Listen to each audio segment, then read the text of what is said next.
Let me welcome our next speaker. I would like to introduce Hugh McKee, developer advocate for Lightbend. Scalac and Lightbend are partners and trying to do our best for our clients. So Hugh will be talking about the microservices design patterns. Welcome, Hugh. Thank you. Take it away, Hugh. Thank you. All right, thanks. Let me share away here.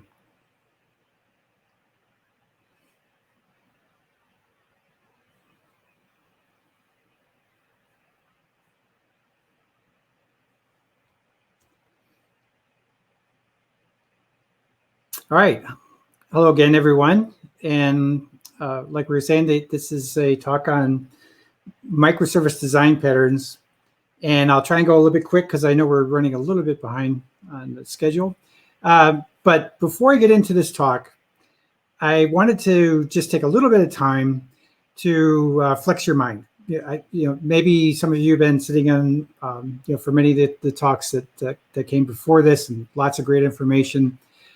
Maybe some of the things I'm going to talk about you've seen before, but maybe not. And some of the things I'm going to cover might initially seem odd, counterintuitive, mind-bending, those types of things. We'll see. But so I want to kind of flex your brain a little bit and start out with a couple of fun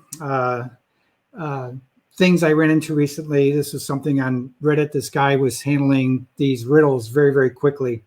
So I want to show you two. And it's just kind of just to demonstrate flexibility in thinking. I'm calling it pattern flexibility. So this first riddle is, there's a boat full of people, the boat capsizes, and not a single person gets wet. So how can this happen?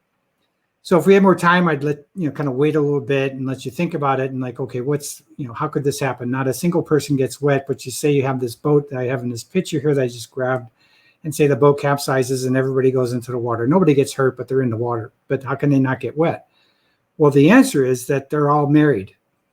So yeah, when I first saw this, it's like, wow, okay, that's a good answer, but I would never, I don't know if I would have come up with it. And I was annoyed because I didn't come up with it. This next one even annoyed me even more. I didn't get it when I first saw it. And I like these kinds of problems. So this one is, you have this mathematical expression, and the expression is 5 plus 5 plus 5 equals 550, which is obviously wrong. So the challenge is add one line to this expression to make it correct. So I looked at this one and it's like, okay, how can I do this? And I was thinking about all kinds of different things. And anyways, the answer was add a line on that first plus sign. I hope you can see it there with the first plus sign. So it changes the 5 plus 5 to 545 plus 5 equals 550. And I go, darn, why didn't I get that? Why wasn't I flexible enough to think about that? And so in this talk, I'm kind of asking you to be open-minded. So Hugh, one thing, we don't see your presentation. Oh, sorry. Yes. Could you? I'm sharing. Could you please double check if you are sharing through this? Can you see it? No? No, unfortunately not. Okay, let me try something else here. I'm just using, how about now? Still not. Let me go back to StreamYard. Yeah, because you have to do this from StreamYard. Entire screen share. Oh, darn. I got it. I think I got it. You see it now? Yes, now all it's right. Perfect. Yeah. Should I start again? Let me go back. I want to show you these things. Sorry. So flexible mind. So the first one, I think you heard me, boat full of people, capsizes, not a single person gets wet because they're all married. The second one is this mathematical expression, and the answer is add a line to the plus sign, which gives you 545 plus 5 equals 550. So again, this is just kind of trying to keep things flexible in our brains, trying to be open-minded to looking at different ways of doing things. So the agenda that I have here kind of goes in this flow, and it's kind of an evolutionary flow of going, I'm using a transportation analogy here, like going from horse-drawn transportation to vehicles on the road to, flying in the air, transportation via air. And then now we're going more and more into, say, into space. This is kind of the evolution I'm kind of walking you through here with the ways, you can implement your microservice systems. And it starts with the monolith. The thing I want to point out here is often when we talk about the monolith or when we talk about microservices, there's a lot of attention on the code, but also want to draw attention to the data. That in a monolith, it's common that there's a monolithic hunk of code that makes up the application, but there's also a monolithic database that makes up the application. And a pattern that is often used when folks first make their first, say, entry into building some kind of a microservice system and adopting these types of technologies and architectures and patterns and so on, is that the code is broken up, but the data isn't broken up. Because sometimes it's a lot easier to get approval to break up the code, but it often is much more difficult, especially if you have legacy stuff that you're trying to evolve to break up a database. Not saying this is a bad pattern, this is a good pattern. This is a great, first step type of thing. And I'm also showing the microservices here kind of a little bit kind of tightly grouped together. They're each one of these little boxes represents the different microservices, but they're kind of tightly coupled. And I'll explain what I mean by tightly coupled in a minute. And then kind of moving along, I'm trying to represent here visually that the design has evolved to a point where the microservices themselves are more loosely coupled, but it's still, the database is still monolithic. And I'm using this term microlith, and I'll show you what I mean by a microlith in just a second.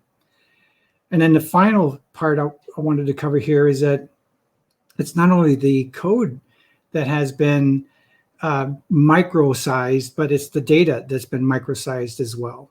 And some of the pros and cons of that. So that's what I'll be covering also. So what's a microlith?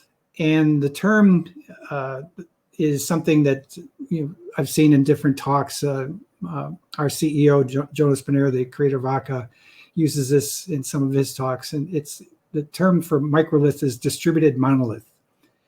And generally, there's kind of two big characteristics. The microservices are tightly coupled, and the data is monolithic.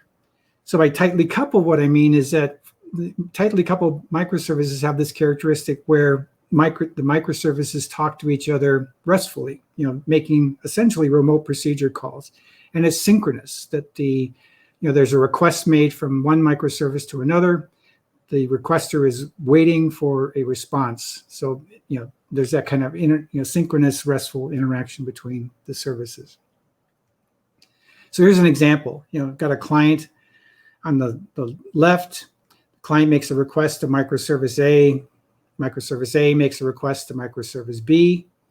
So what's happening here is microservice A, when it gets a request to perform an operation, it needs to ask microservice B to perform part of that operation for it. So A makes a synchronous request to B. B gets the request. But also with B, it needs to ask C for it to do some work for it. So B gets a request, it starts processing it, but then it makes a call out to C. Then C's got the request and it's working on it. So when C finishes up that work, which usually happens pretty quickly, it sends back a response to B. B finishes up its work, and it finishes up its work and it sends back a response to A. And then finally, A finishes up its work and sends back a response to the client.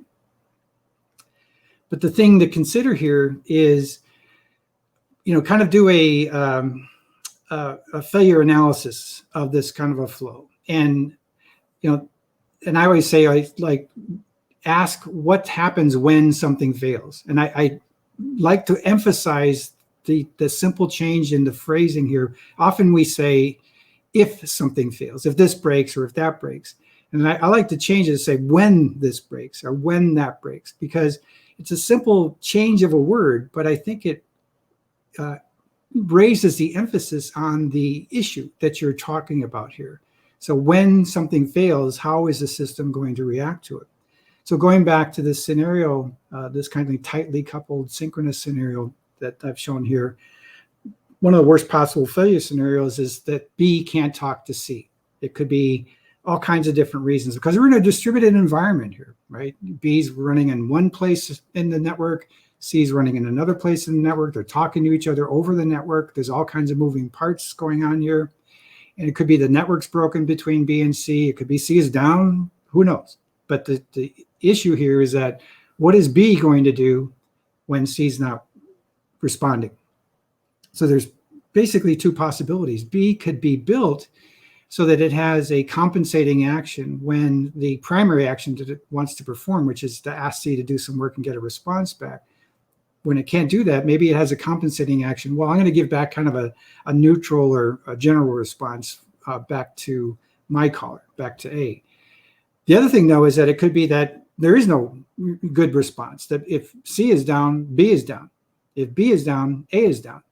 If A is down, you got unhappy users. You're getting the infamous something went wrong, please try again later, which is, getting to the point where it is totally unacceptable these days. The applications should never, ever do this because you're just disappointing your users. This is especially when you have humans that are interacting with your system. Here's another quick scenario of the same type of situation where, say, we have a customer service, and this is the go-to place to get customer information. So I've got this service in the middle here with the C on it for customer and all these other services around it that need customer information to do their job. So no problem, right? There's a lot of great tools and a lot of easy ways to implement this and just make this synchronous RESTful call from the caller services to the customer service. Customer service, sends back the response and everything's good. But what happens when C breaks? Well, it could be that the failure cascades from C to all these other services. And the affected area of the application could be fairly broad in situations like this, where you have a strategically important service that goes down and affects many other services. So that's a form of tight coupling. So the alternative is a form of loose coupling. So the switch here is that often it's fundamentally just switching from using approaches that are synchronous communication to some form of approach that's asynchronous communication. So running the same scenario again, say with the customer service, where I've got the customer service over there on the right, but now we've introduced some kind of a message bus, Kafka or PubSub, Google PubSub, or whatever favorite message bus you want to use. The main thing is that we're doing some form of communication asynchronously, and this is why I asked you to be open-minded, because this is a big change here. Because the change is that instead of everybody reaching out to C every time they need data, like the customer data, the alternate flow is that every time customer data changes, C just publishes those changes to some topic in this message bus. All the other services that need customer data are consumers of those changes.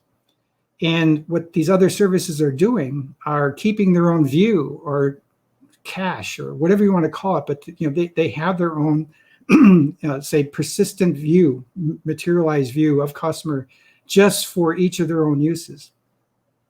Now you look at this pattern and go, wow, we're replicating data, we're using more space, and I know there's all kinds of, maybe for many of you, there's all kinds of alarms going off in your brain going, oh, no, we can never do this. But this is definitely getting to be a pattern that is gaining some traction.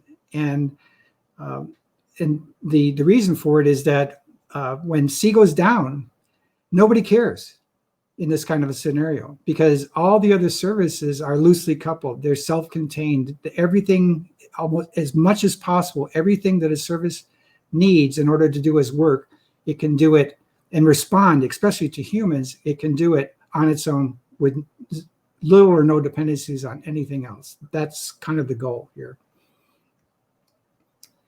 But we still have a microlith say you're doing things like that. You have loosely implemented loose coupling between your microservices, and things are really looking good there, but you still got that monolithic database. So in effect, you still have a bit of a microlith. And part of the challenge with this is that, say you and I are working on one of these microservices and we want to modify the schema that our microservice uses. But in order to do that, because the schema is shared by many other components, many other services, say, or maybe even an unknown number of services. So you and I have to find who else would be affected by this change that we're proposing. Then we have to talk to them. We have to negotiate with them. We have to convince them that that this change is worthwhile.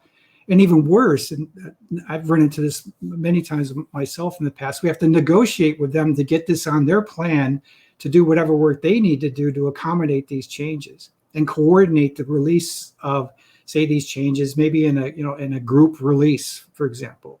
It can get very complicated very fast, which means it's eating up time. It's slowing you down. The alternative is that if you can do this kind of have each microservice own its own schema, it owns its own data, then the scenario becomes, if you and I want to modify our schema, that schema is private to our microservice. Nobody else knows. No other service knows what our schema looks like. We don't expose the schema. The only thing other services know about our service is what our service looks like on the outside. And on the outside is things like our service's API, the messages maybe our service publishes. Nobody really cares about what messages we consume. That's kind of a private thing. But there's just kind of this external outside view or perspective of services, and there's this internal view. And I like this use of switching between, when you're talking about your service to everybody else, you're talking about the outside of the service. When you're talking, say, you and I about the service, we're talking about the inside of the service.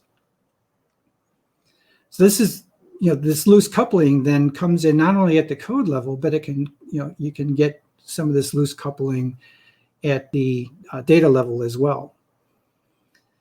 So the idea is that each microservice, I'm not showing it as a black box, but they are these self-contained boxes that that people only see what the box looks like on the outside. Nobody should see what the box looks like on the inside. Of course, on the inside, the box contains the code and data, but on the outside, you've got that nice outside perspective. And it gives you things like not only helping with, say, the development process, but even in production. If you have a monolithic database, if something else, some other service gets really busy and starts hammering the database, that can be felt by other services. If you have some kind of separation between the services at the code level, at the data level, in a production environment, maybe other services won't feel the heightened activity somewhere else in the system.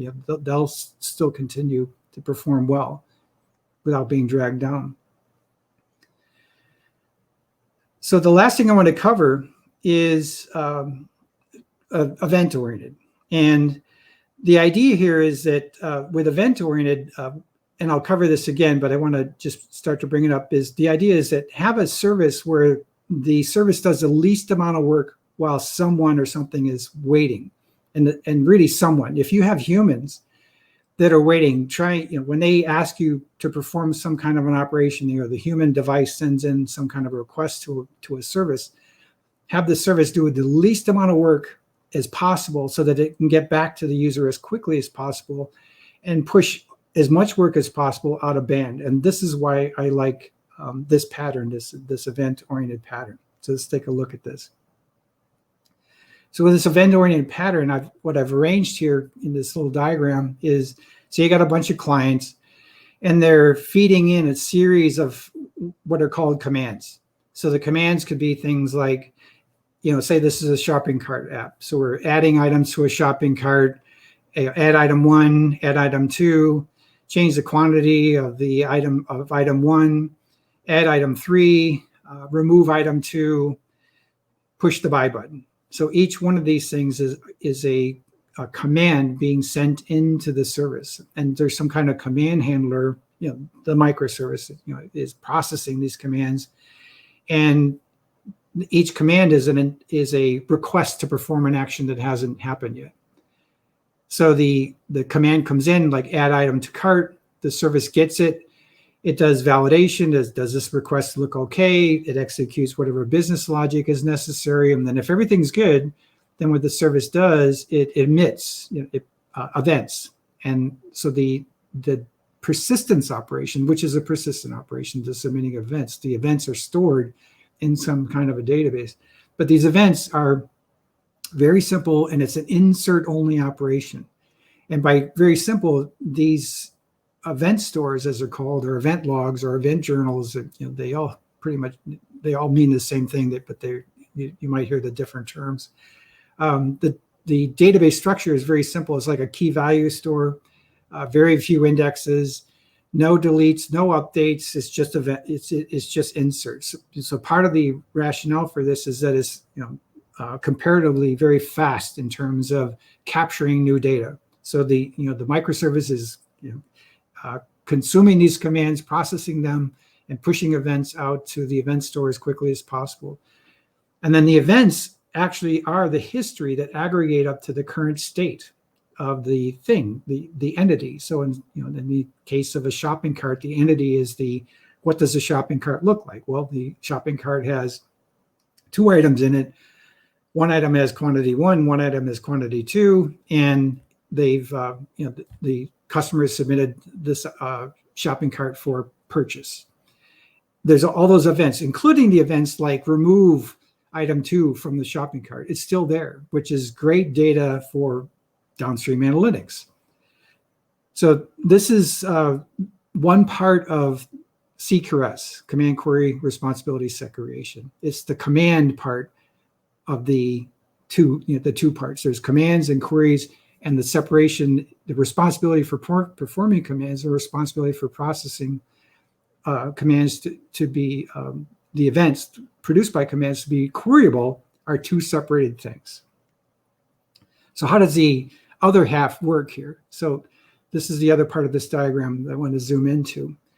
So the general idea is that you have some kind of event handlers that are as quickly as possible consuming the events as they're being captured by the commands being processed into events. And they're doing various operations with them. So I gave 3 examples here. So one event handler is pushing events into some kind of a message bus. So it's a very reliable form of communication. So for example, say there's an issue where this service for some reason can't talk to the message bus. Maybe the network's broken between the service and the message bus. And so what? The service keeps running. The service keeps accumulating events, new events from new commands. It runs interrupted. The service isn't broken because it can't talk to something like Kafka. And once the communication is restored from the service to the message bus, then these event handlers can pick up where they left off and catch up. Try and run as fast as possible to catch up with all the backlog of events that have accumulated while there was an outage. Same very basic processing flow exists between handling events, and then this is the query side of CQRS, where you're taking those events and you're projecting them into some kind of materialized view. And there's quite a bit of flexibility here, because you could, for example, use different database technologies to support the different kinds of queries that you want to do. Maybe some of your queries you want to do in a relational database, but some of your queries you'd like to do maybe in something like Elasticsearch or whatever other database. So you're not limited here. You could have other one event handler for your SQL queries, another event handler for your document-oriented, inverted index, Elasticsearch kind of queries, and so on. And then in this example here, I have a third event handler that's pushing, say, something out to some external service. But these are all happening out of band. The users aren't waiting for these operations to happen. This is something that's happening internally in the service effectively, and it's not slowing down the user interaction with the service. So just to wrap up, there's kind of these, they're not rules. I don't want to say these are rules. They're kind of goals or things that you should try to do, think about, open your mind up to. So as I've said, implement loosely coupled microservices using asynchronous messaging as much as possible. And do something like this, make asynchronous messaging the norm and synchronous messaging the exception. So I'm not saying exclude anybody that proposes that they have to do asynchronous messaging, but challenge them. Do you really have to do synchronous messaging? Couldn't you do something using asynchronous messaging? But always have that fallback that, they got a good reason for it, go ahead, use synchronous messaging. Another goal is to try and have where each microservice owns its own schema.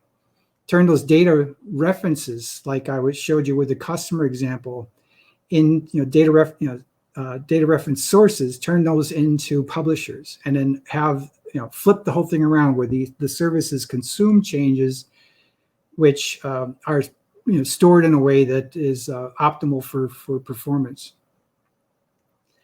And then another one is event-oriented is definitely getting more traction these days. A few years back, it was much less, but it's still, I think, picking up speed. So it's the same thing. Try and make, when you're looking at the design of new services, try and make event-oriented the norm, and the traditional CRUD-like way of doing things, which we all know, and love, and works really well, and everything like that. They're not a bad thing. It's just trying to force yourself to try something differently. And then always do that when this breaks kind of analysis. Try hard to uncover brittle patterns. This is really important when you're building distributed systems like an application built that's composed of multiple microservices. So it's just rules of thumb. So I just want to wrap up with this quote that I really like from Carl Sagan. Many of you may have heard of him. He's no longer with us, but he was a well-known astronomer and scientist. And I love this quote. I'm not going to read the whole thing, but the parts I've highlighted, and I think this applies, he said, for science, but I think it certainly applies to us in, like in computer science, that we need to be open to new ideas, but we also need to be ruthlessly skeptical and scrutinize all ideas, both old and new. So what I like about that is it makes you look at the way we have been doing things and really scrutinize those. Should we keep doing the things that we've been doing in the old ways? In many cases, yeah, that's fine, because they're battle tested and we've got a lot of experience with it. But things are moving so fast, and there's so many great new things, like hopefully some of the things I've shown you here that are coming up, that you have to be open to these new things or you're going to fall behind. So that's it. Just one little plug. If you're interested in these kind of patterns, you'd like to see a platform where these patterns are definitely a fundamental part of it. We've at Lightbend, we just introduced what's called Serverless, and it's in open beta through the summer and into the fall. You can just search for Serverless, and I'm sure you'll find your way to the site, but you can register and give it a try. And it's a really interesting way to do these things in a serverless way. So thank you for your time, and I really appreciate getting the opportunity to talk to you.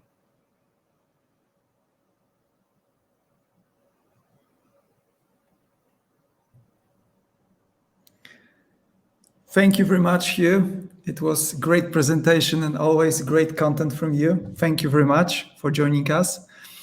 My pleasure.